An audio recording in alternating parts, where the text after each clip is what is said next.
Oh, sorry, didn't see you there. Let's harvest some grape samples. In order to get the perfect ripeness level for harvest, we need to sample our grapes. So we're going to pick 10 clusters from our vineyard, and then we're gonna bring it over to the lab to test the sugar and acidity levels.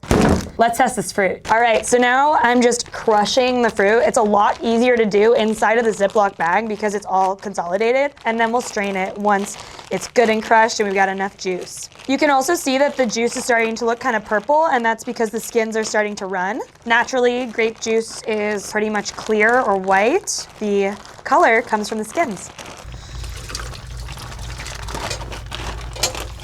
Now we've got our Syrah sample. How we test the sugars or the Brix in the fruit is by using our lovely little friend Anton here. This is a density meter. It's going to tell us a little bit about the sugar and the temperature of the sample that we have. All right, so it's showing it's roughly 24 Brix, which is pretty expected because of the massive heat spike that we just had. We're getting a little bit closer to harvest, but we're not quite there yet. We're gonna check this again next week to see where it falls as the weather becomes a little bit more stagnant. If it's still in the same range, then we may be closer than we think. Now that we've tested the Brix, let's test the pH. We're gonna put this in our pH meter to figure out what the acidity is of this sample. What I dropped in is a little guy that's gonna help stir our sample. We get a little bit of a vortex going.